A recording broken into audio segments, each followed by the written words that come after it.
Hey guys, welcome back to the vlog. I'm just putting my hair in the little cinnamon bun. Later on, when I do take it down, it has a lot more volume in it. I don't pull it out real tight though. If you pull your hair out really tight, the little hairs here can break and you get something called traction alopecia over time. You get thinning of the hair here.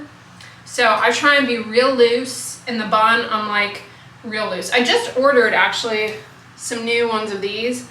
The Scunchie brand is quite good. And then these I also like for the bigger twist. Anyway, I'm planning on doing a video for you guys on the skin types, you know, oily, dry, combination, sensitive. It's an oversimplification, those categories, but it got me thinking, you know, people who have oily skin, they often like to cleanse their face twice a day, morning and night, whereas people who tend to be on the drier side, you know, sometimes they need to back down.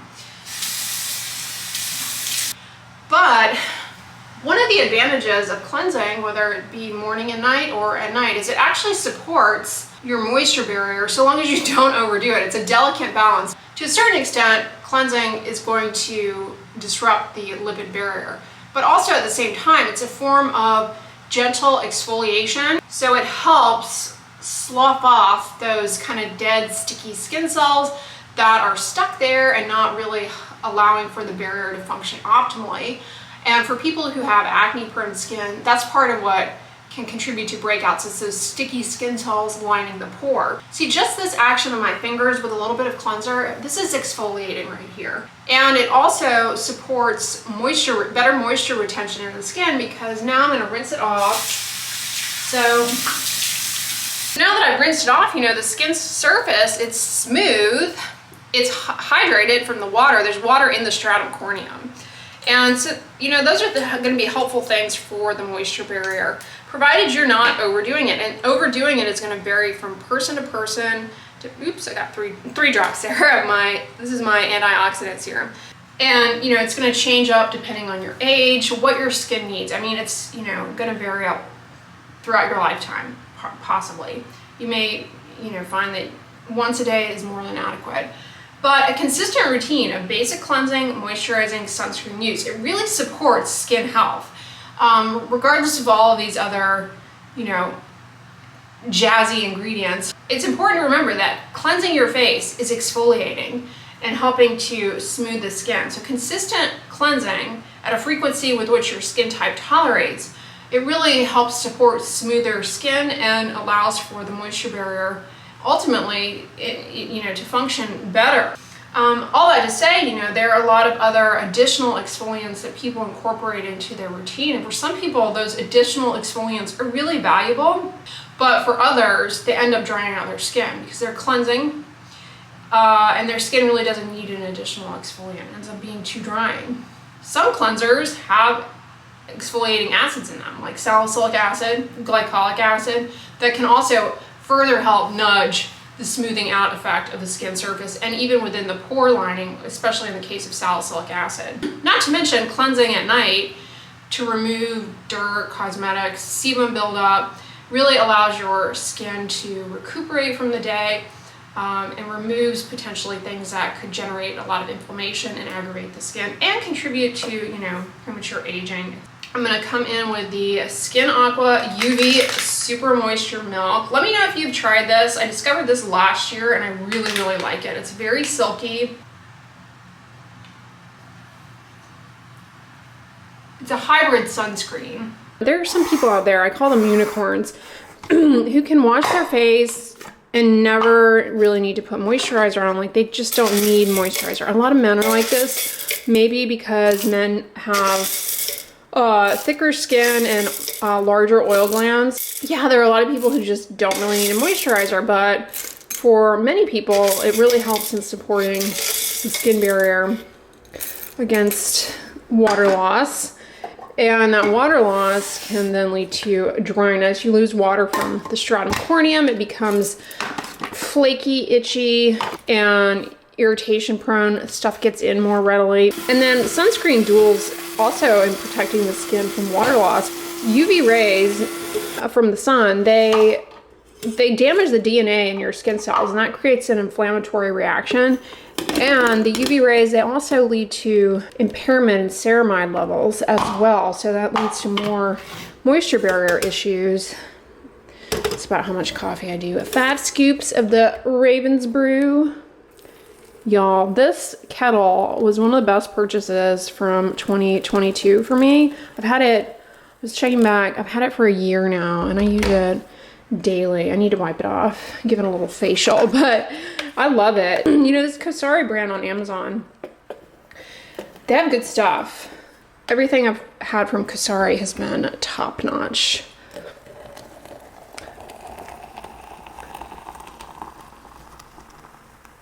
I get my contact lenses, of course, from Costco, and I've been using this My Day brand. I think it's like the Costco brand, a store brand, I want to say. I'm not sure. But these are so comfortable, and they allegedly have a UV blocking property to them. I love the artwork on the box. I've been nearsighted since I was like in med school.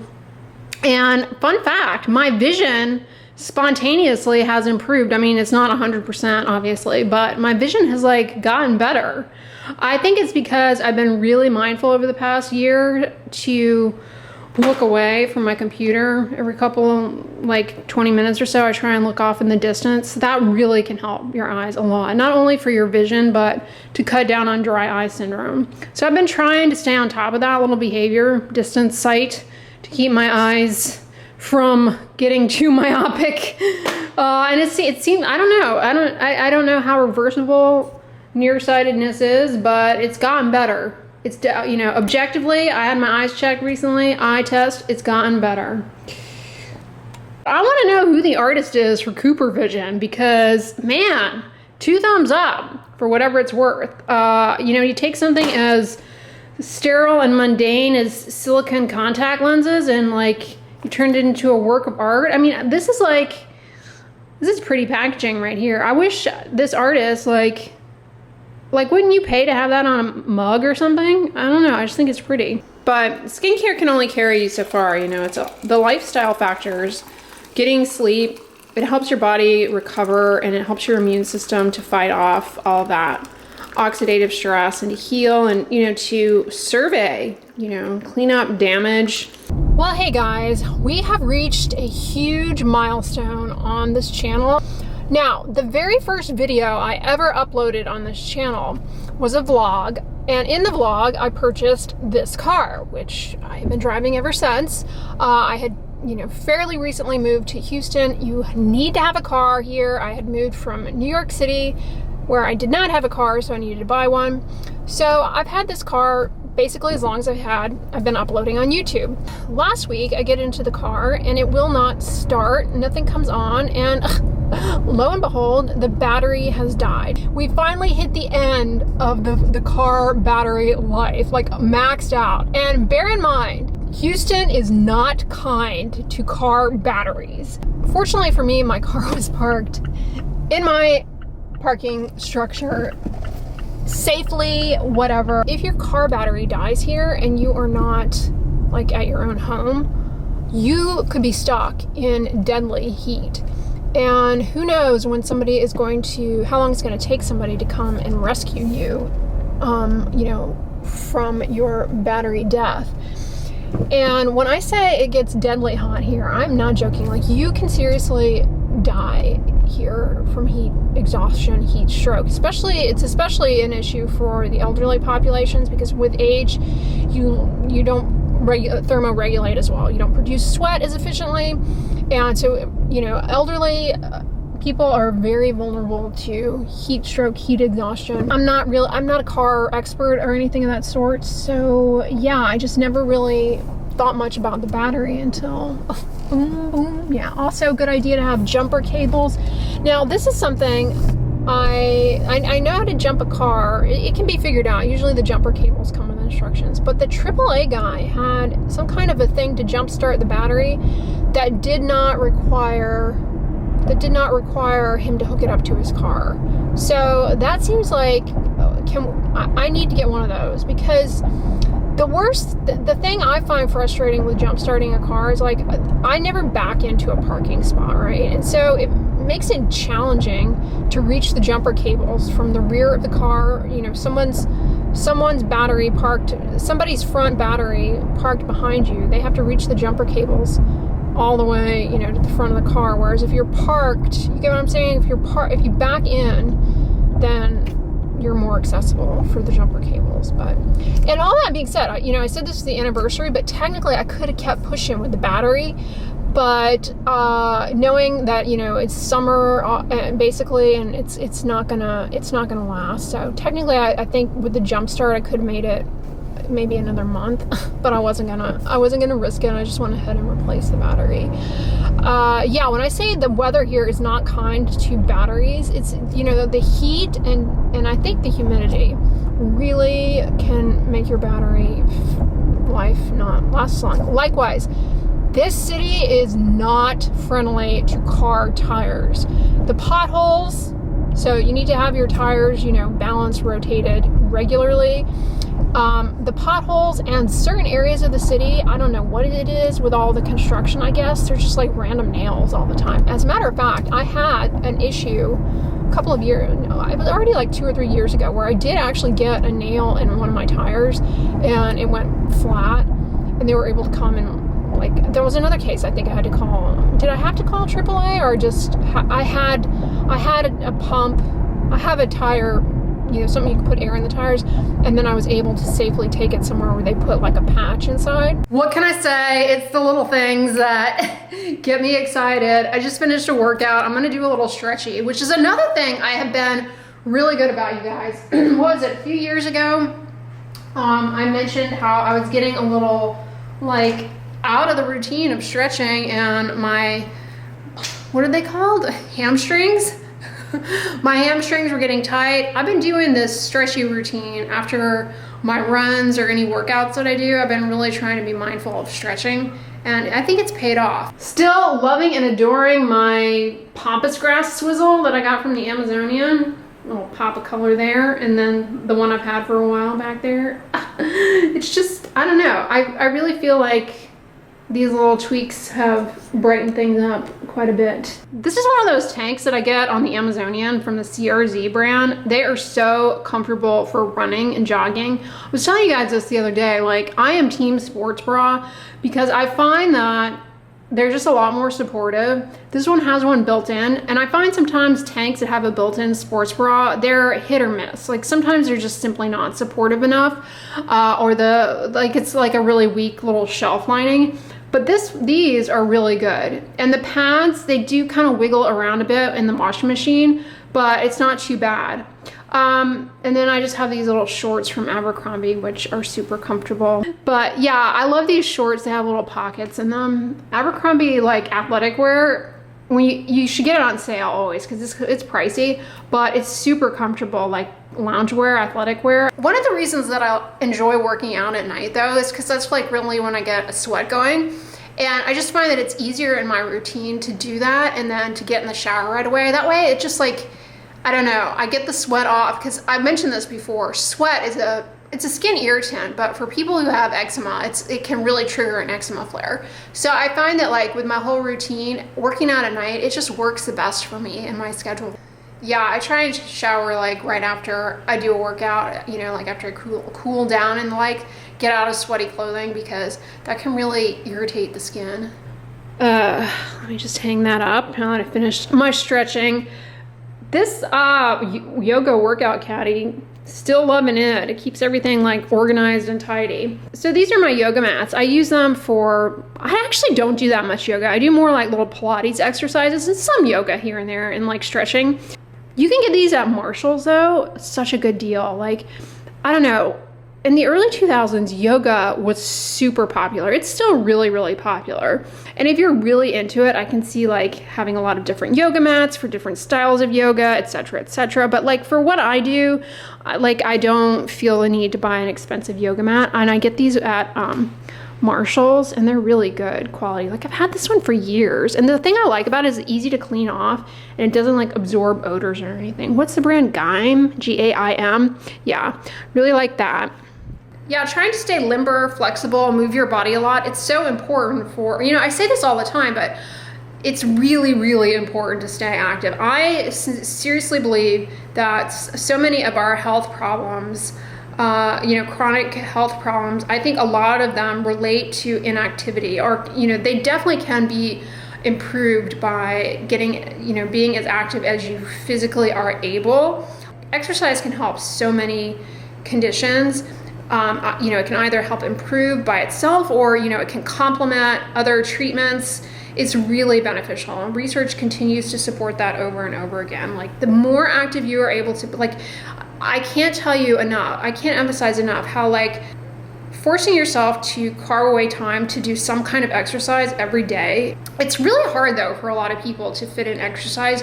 But, if I were ever some CEO person, I would have exercise time. Employees would have a lunch break, but they would also have a fitness break to do some kind of physical activity to get up and moving, because I feel as though that extra hour, I would dedicate an hour of the workday to having people do some kind of fitness activity, because I feel as though it would keep them healthy, reduce sick days, and that mood boost and energy levels would improve their productivity. Maybe 30 minutes. I think 30 minutes would be more reasonable. I'm telling you, there's a reason I'm not a CEO of a company, because I would just be having my employees exercising, taking leisurely lunches to enjoy their meals. Maybe we would even have a kitchen where we would all cook a meal together and enjoy it at a leisurely pace. I don't know. Who knows what kind of company that would be. I mean, do you have to be at the top as a company? Do you have to be at the top? Can you just have a company and call it successful if it stays afloat, but the employees are happy and like working there, and they are able to support their families? Do you have to be Apple at the top of the food pyramid in terms of companies? No. I don't know. There's a reason, though, I'm not a business person. I would probably not survive, because I would want people to have balanced lives. I feel like you get in some of these companies, although I've heard Google has a relatively happy work culture, and I had the privilege of visiting Google headquarters and working with the team at Google. You guys remember I got the opportunity to do that over the summer, and I don't know, you can't tell everything from the day that I was there, but it seemed like a really fun place to work. That was the vibe that I got. Just hopped out of the shower. I have an update for you guys. So a few weeks ago, I was sharing with you all some opinions of mine on various and sundry PR items, one of which was this Fenty Skin Melt Off Jelly Oil Makeup Melting Cleanser. This was gifted to me. It's fine, it does the job, it's kind of nice, it's scented. I have to say, I actually rather enjoy the fragrance. It's kind of a nice spa experience. And, initially I was like, oh, look at this packaging. You push here and yada yada. Well, fast forward, and we're here, guys. We're here. This is where we're at. So obviously, experience using it hasn't changed. But this last little oh my gosh, this packaging is miserable. If you have any kind of mobility issues in your hands, anybody, good luck getting this last little bit out. It is very difficult, because there's no you're pushing and you're twisting like this. You're doing it's very look, we've gotten this much here, but it's not. I'm pushing as hard as I can with that one finger. You kind of have to try and get two fingers, but then it's pushing. It's not easy.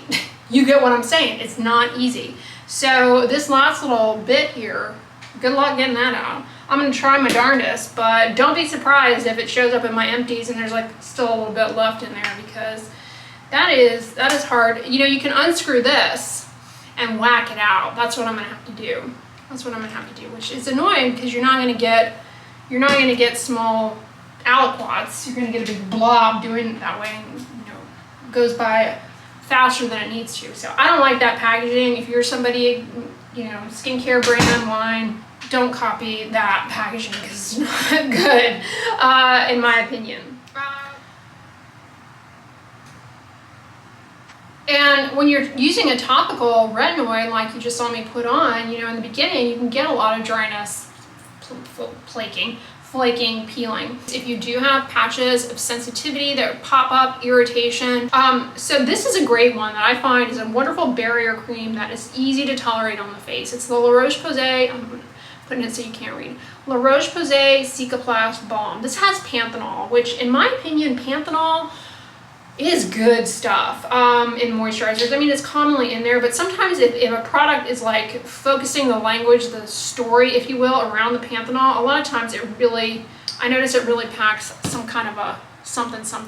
But when you put this on the hand, it's almost like, you know, feels like you're putting sunscreen on in a sense. And as you rub it in, you're like, whoo, there's no white cast left behind, but it kind of feels almost like it almost feels like a baby mineral sunscreen, but without that heavy duty cast. Very soothing, has compounds from Centella. I mean, I hope La Roche-Posay never messes with this, discontinues it or anything of the sort, because it's so good. I saw they came out with a gel version of this, which I'd like to try. I haven't read the ingredients. You know who else has a good spot-focused facial balm for healing and recovery is their Cicaplast balm. And Hero Cosmetics has the Rescue Balm. That's good. It's a lot more lightweight. If you have acne breakouts, and they heal, they're dry, the skin's super irritated, maybe the acne treatments you were using dried out your skin too much, try the Hero Cosmetics Rescue Balm. It's really good. It has like a peptide in it, which may aid in